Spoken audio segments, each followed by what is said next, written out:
committed to serve with a heart and to keep Kataranon moving forward.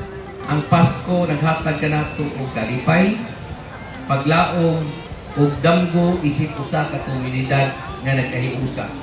Let us celebrate not just the light, but the love, unity, and hope that keep our city shining.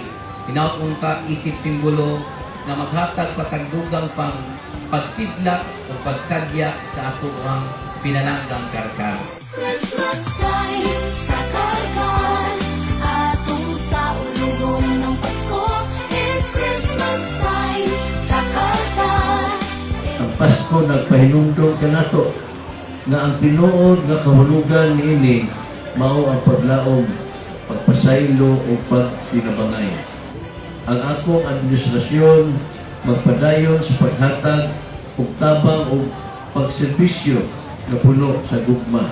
Karong Pasko, atong ipadayon ang paglaom kay kita ang mamahimong paglaom sa usag usa. Merry Christmas ug malipayong pag-utuig kaninyong tanan. It's Christmas time.